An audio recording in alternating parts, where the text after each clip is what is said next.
El atardecer de Ciudad de México pintaba el horizonte de tonos anaranjados cuando Guadalupe Herrera regresó a su lujosa residencia en Las Lomas. A sus 35 años, su vida parecía perfecta.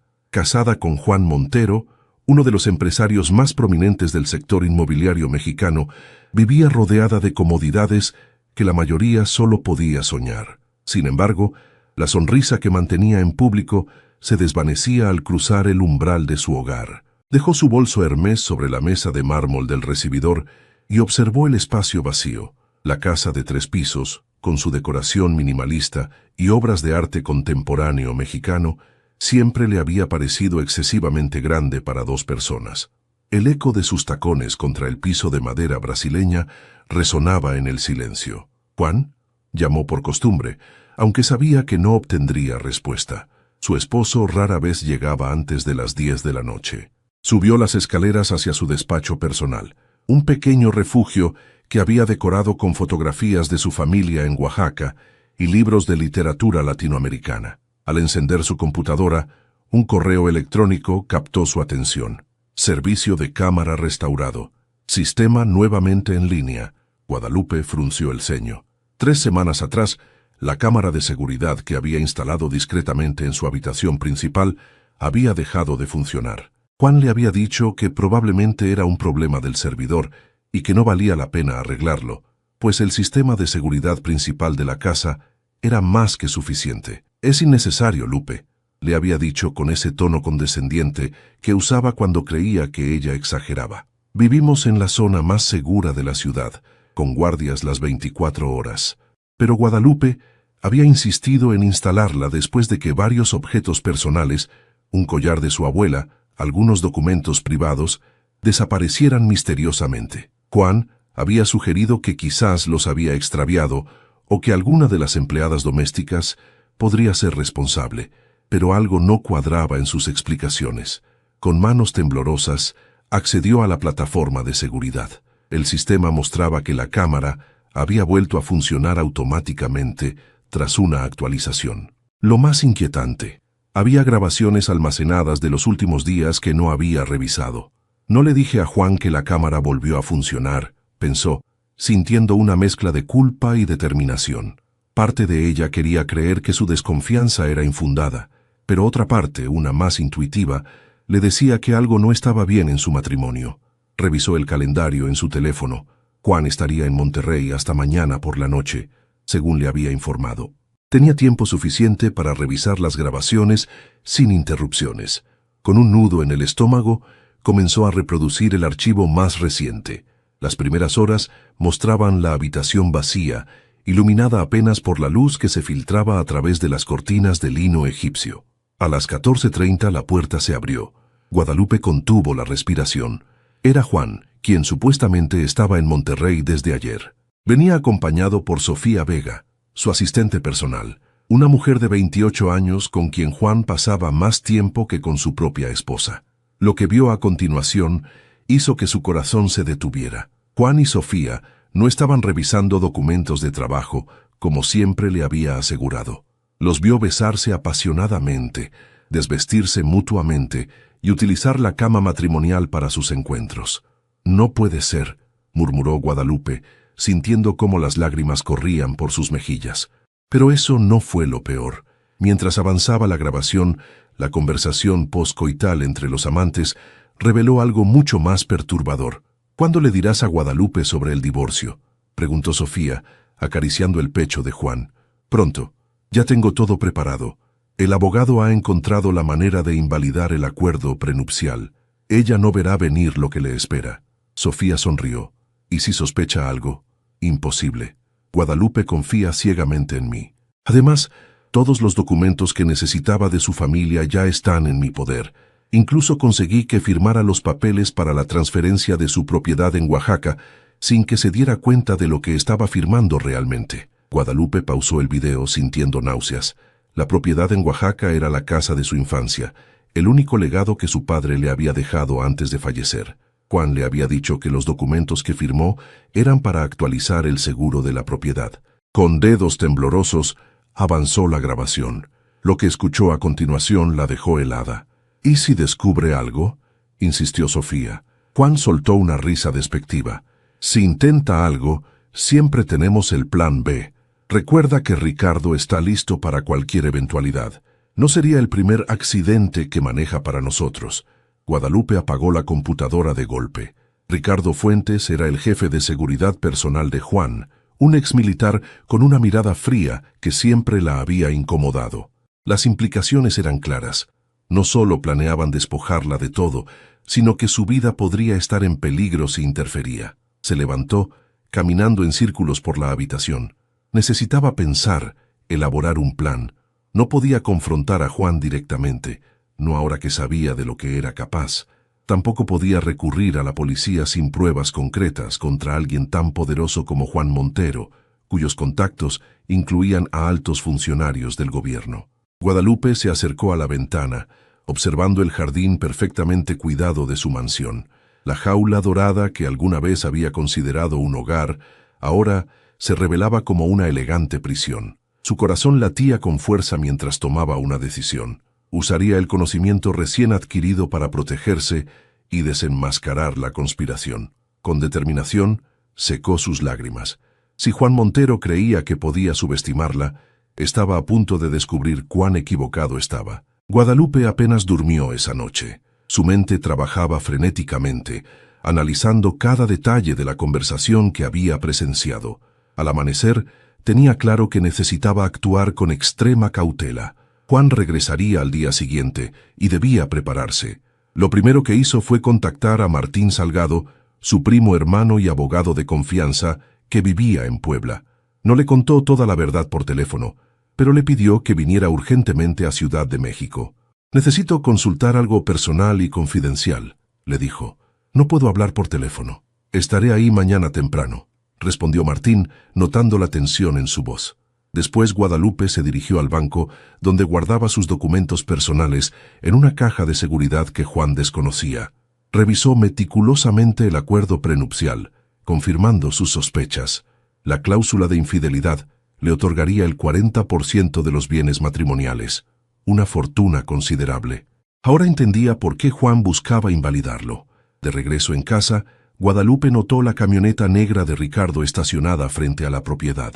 El jefe de seguridad rara vez aparecía cuando Juan estaba ausente. Su presencia confirmaba que la estaban vigilando. Con el corazón acelerado pero manteniendo la compostura, Guadalupe entró y saludó a Ricardo con naturalidad. «Señora Montero, don Juan me pidió que verificara los sistemas de seguridad mientras él está fuera», explicó Ricardo con una sonrisa que no llegaba a sus ojos. «Por supuesto», respondió ella fingiendo normalidad. «¿Necesitas algo de mí?» «No, señora. Solo quería avisarle que estaré revisando las cámaras del perímetro». Guadalupe asintió, consciente de la ironía. «Las cámaras que él no sabe que yo reviso también», pensó. «Ricardo, ya que estás aquí, ¿podrías revisar también el sistema de alarma de mi despacho? A veces hace un ruido extraño». La solicitud era una prueba. Si Ricardo insistía en revisar su computadora, confirmaría sus sospechas. «Claro, señora». En su despacho, Guadalupe observó cómo Ricardo examinaba minuciosamente cada rincón, prestando especial atención a su computadora. «¿Ha estado usando mucho su computadora últimamente, señora?», preguntó casualmente. «Solo para correos y redes sociales», mintió ella. «¿Por qué?». «Por nada en particular. A veces los problemas eléctricos afectan los dispositivos». Cuando Ricardo se fue, Guadalupe confirmó que habían instalado un programa espía en su computadora. Afortunadamente tenía una laptop de respaldo que Juan desconocía, escondida en el falso fondo de su armario. Esa tarde recibió una llamada de Juan. «Lupe, regresaré mañana por la noche», anunció. «¿Todo bien por allá?»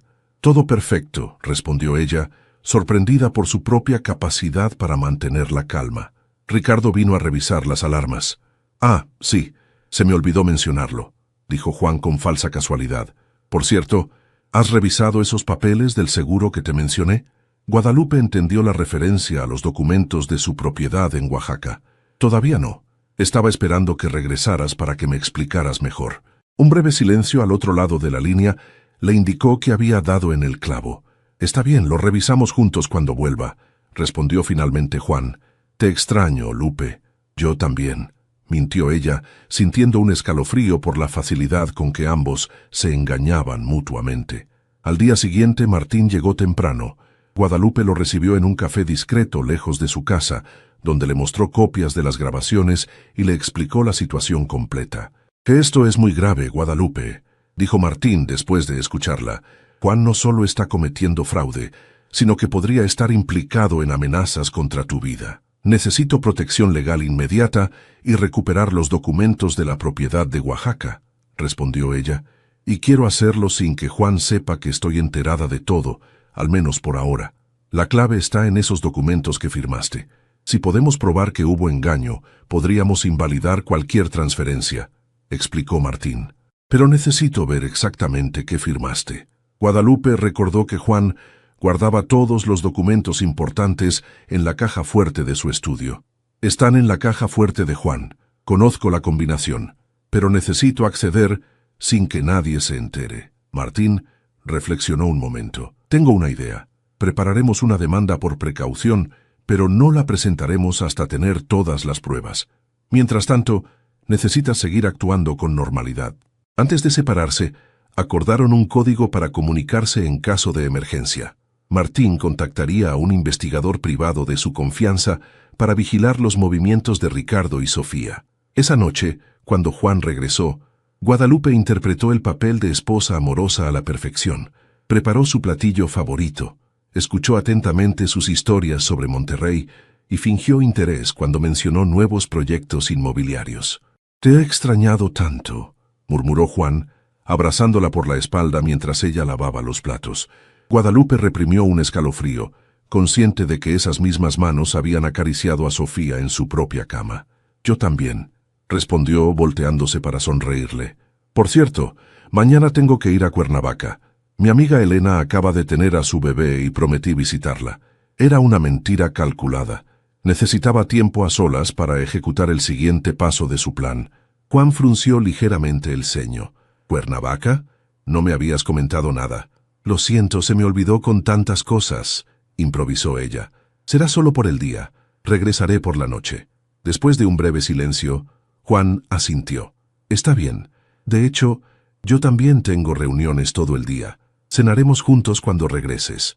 Mientras se preparaban para dormir, Juan recibió un mensaje que leyó con evidente tensión. «¿Todo bien?», preguntó Guadalupe casualmente.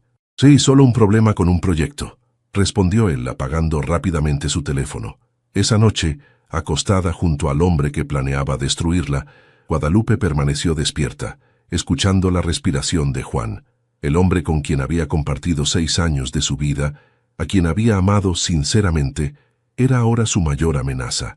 «Mañana comienza el verdadero juego», pensó, mirando el techo en la oscuridad.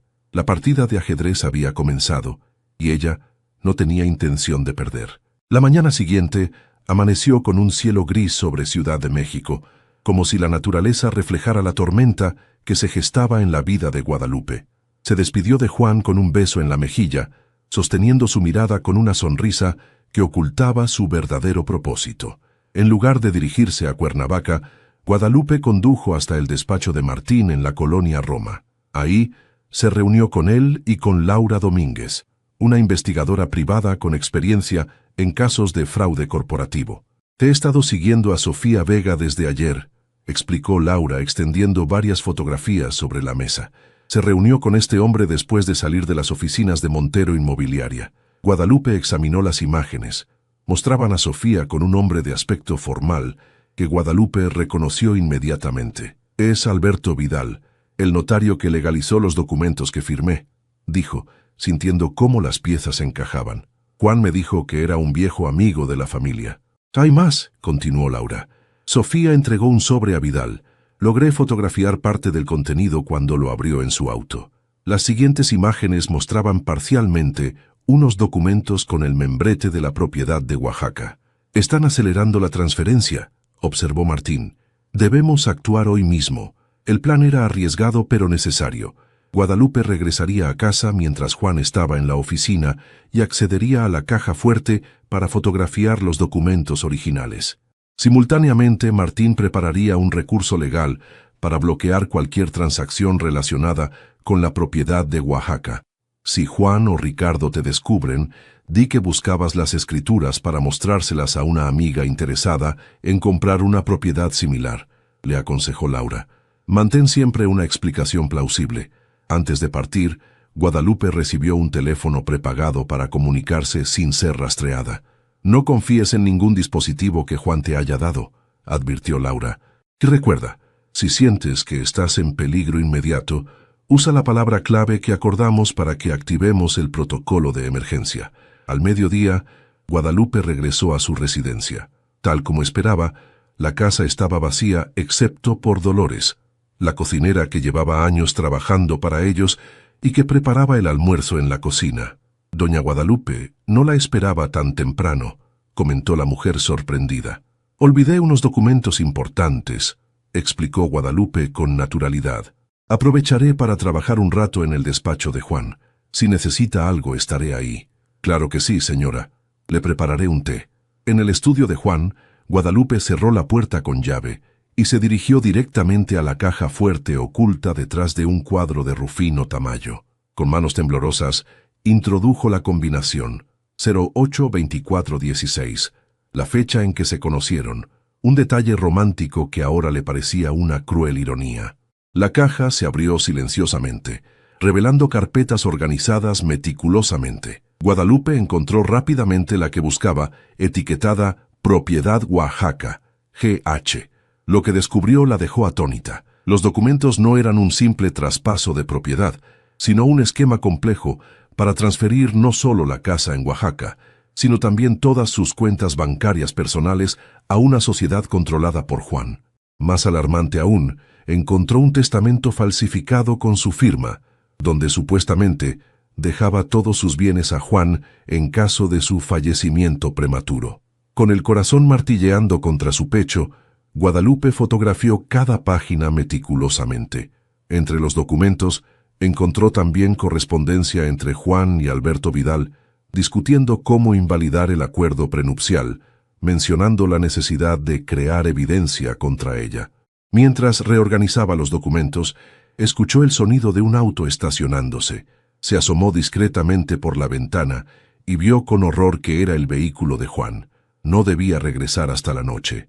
Con rapidez, devolvió todo a su lugar exacto, cerró la caja fuerte y acomodó el cuadro. Apenas tuvo tiempo de salir del estudio y dirigirse a la sala cuando la puerta principal se abrió. Juan entró acompañado por Ricardo. Ambos se detuvieron en seco al verla. «¡Lupe!», exclamó Juan visiblemente desconcertado. «Pensé que estarías en Cuernavaca hasta la noche».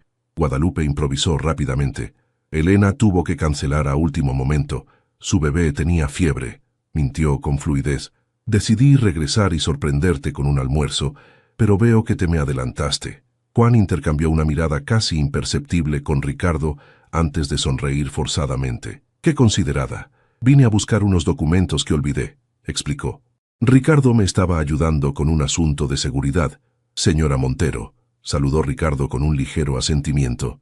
El ambiente se cargó de una tensión que Guadalupe podía casi palpar. ¿Habrían descubierto que revisó la caja fuerte? ¿O era simplemente la sorpresa de encontrarla en casa? «Dolores está preparando comida», dijo ella manteniendo la compostura. «¿Por qué no almorzamos juntos ya que estás aquí?» Juan pareció relajarse ligeramente. «Me encantaría, pero debo regresar a la oficina para una videoconferencia. Solo pasaré a mi estudio un momento». Mientras Juan se dirigía al estudio, Guadalupe notó que Ricardo la observaba intensamente. Decidió enfrentarlo directamente. «¿Necesitas algo más, Ricardo?», preguntó con firmeza.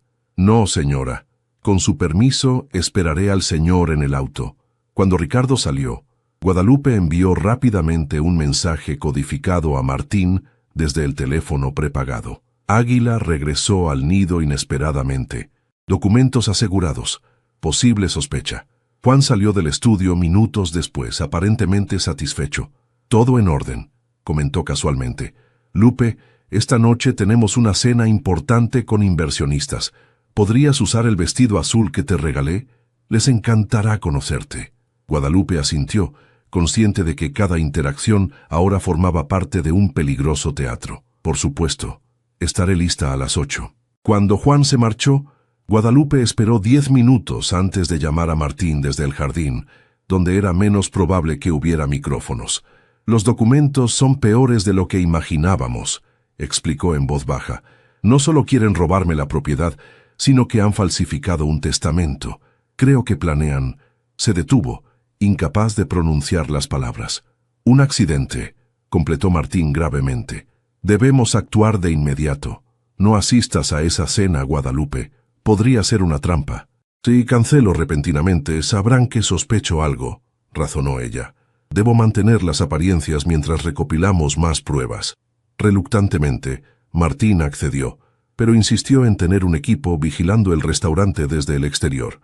Esa tarde, mientras se preparaba para la cena, Guadalupe recibió un mensaje de Laura. Sofía Vega reservó un vuelo a Zúrich para mañana. Transferencia bancaria sustancial detectada desde cuenta offshore de JM a banco suizo. Las piezas del rompecabezas encajaban cada vez mejor. Juan no solo planeaba despojarla de todo, estaba preparando su salida del país con Sofía y el dinero. Mientras se ponía el vestido azul que Juan había mencionado específicamente, Guadalupe tomó una decisión. Esta noche no sería la víctima que esperaban. Con determinación, escondió una pequeña grabadora en su bolso de noche.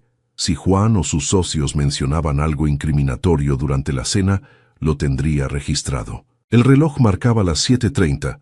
Cuando terminó de maquillarse, la mujer que le devolvía la mirada en el espejo parecía tranquila y elegante, sin rastro del miedo y la furia que bullían en su interior. Esta noche, pensó mientras aplicaba un último toque de labial rojo, comienza mi verdadera venganza. El restaurante Pujol, uno de los más exclusivos de Ciudad de México, brillaba con su iluminación tenue y elegante. Guadalupe y Juan fueron conducidos a una mesa privada en un rincón discreto, donde ya esperaban 4 hombres de traje. Guadalupe reconoció inmediatamente a 2 de ellos, Alberto Vidal, el notario, y Eduardo Méndez, un juez federal conocido por sus conexiones con empresarios poderosos. «Permítanme presentarles a mi esposa, Guadalupe», dijo Juan con orgullo, como si no estuviera planeando destruirla. «Lupe, ellos son nuestros socios en el nuevo proyecto de Oaxaca». «Oaxaca», pensó Guadalupe, sintiendo una punzada en el pecho. No era coincidencia que mencionara precisamente ese lugar. «Un placer conocerlos», respondió ella con una sonrisa calculada, activando discretamente la grabadora en su bolso. La cena transcurrió entre conversaciones aparentemente inocuas sobre proyectos inmobiliarios y anécdotas de viajes.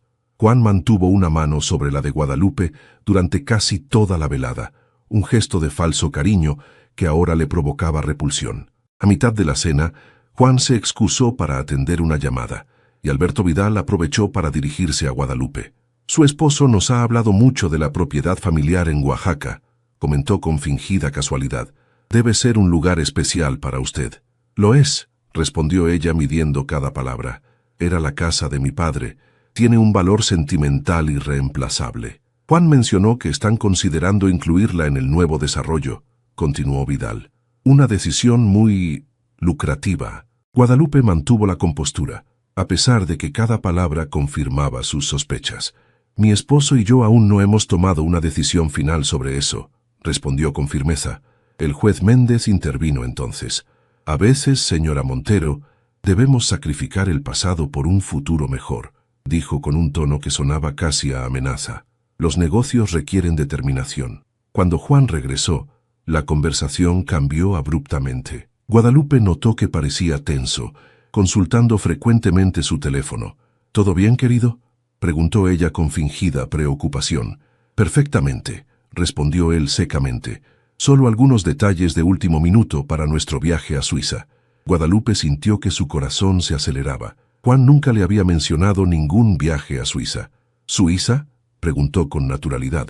«No me habías comentado nada». La expresión de Juan se ensombreció momentáneamente antes de forzar una sonrisa. «Quería que fuera una sorpresa. Un pequeño descanso, solo tú y yo», mintió tomando su mano. «Partimos mañana por la noche». Ahora todo encajaba. El vuelo que Sofía había reservado, la transferencia bancaria, el supuesto viaje romántico, planeaban sacarla del país donde sería más vulnerable y estaría lejos de cualquier apoyo. La cena concluyó cerca de la medianoche.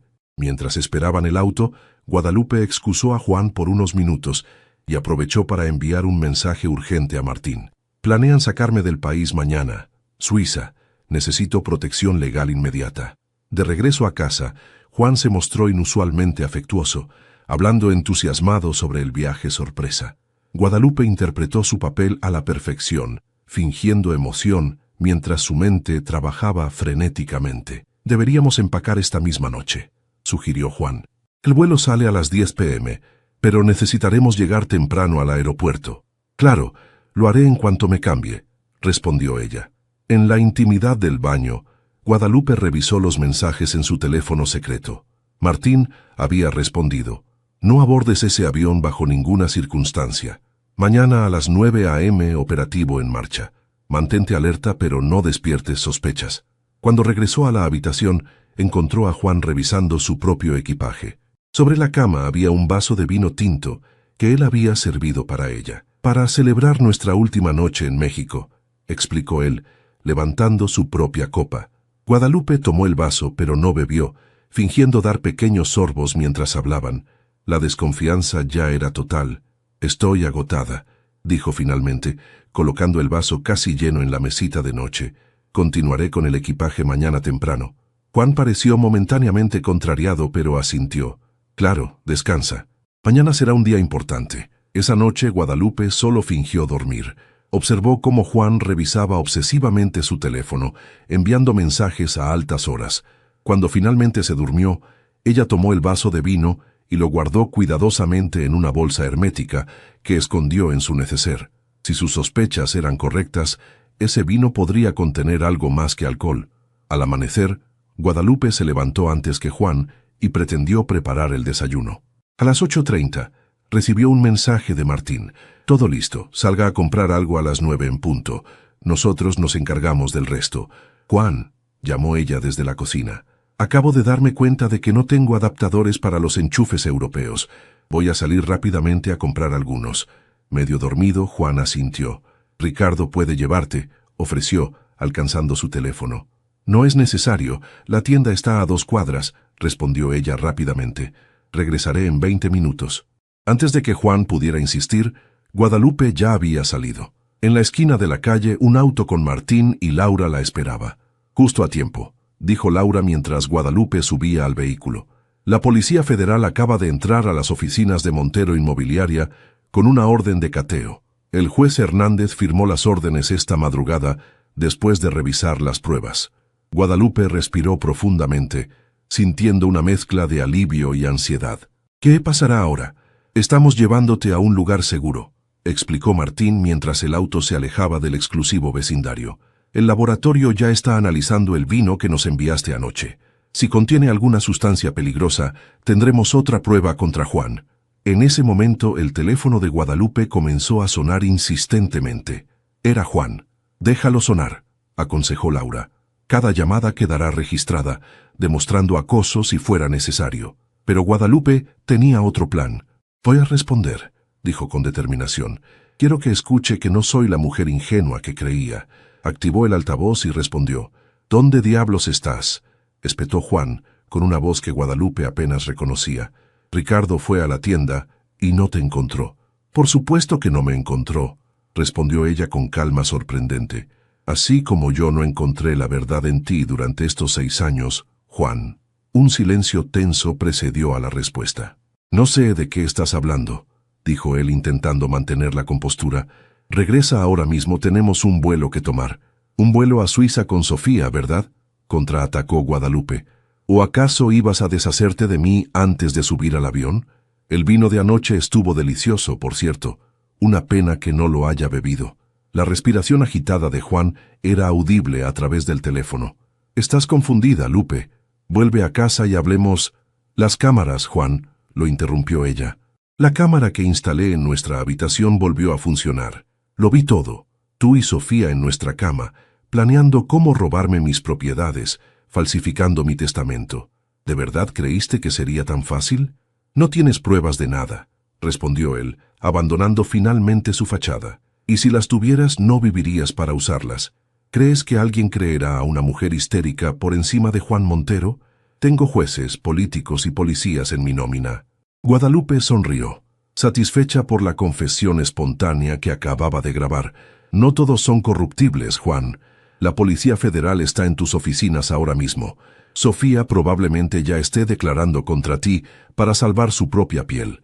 Un ruido de cristales rompiéndose se escuchó al otro lado de la línea. «Esto no se quedará así, Guadalupe», gritó Juan. «Ricardo, encuéntrala ahora mismo». Guadalupe cortó la llamada, sintiendo cómo años de tensión comenzaban a liberarse. «Esa confesión es oro puro», comentó Laura, impresionada. «La grabamos completa». El auto se dirigió al centro de la ciudad, donde los esperaba un contingente de policías federales liderados por la comisionada Torres, una mujer de mediana edad, conocida por su integridad inquebrantable. «Señora Herrera», saludó la comisionada cuando llegaron, «hemos asegurado los documentos en las oficinas de su esposo. El notario Vidal ya está declarando y tenemos a Sofía Vega bajo custodia». Sin embargo, Juan Montero logró escapar cuando nuestros agentes llegaron a su residencia. Un escalofrío recorrió la espalda de Guadalupe. «¿Y Ricardo?» «También escapó», admitió Torres, «pero hemos emitido una alerta migratoria. No podrán salir del país». Durante las siguientes horas, Guadalupe permaneció en las instalaciones de la Fiscalía, relatando detalladamente la conspiración y presentando todas las pruebas recopiladas. El análisis preliminar del vino confirmó la presencia de una sustancia sedante en dosis potencialmente letales. Planeaban dormirla profundamente, probablemente para simular un suicidio o un accidente durante el viaje, explicó el perito forense. Con esta cantidad habría quedado inconsciente en minutos. A media tarde la noticia estalló en los medios nacionales. Empresario Juan Montero acusado de intento de homicidio, fraude y falsificación de documentos.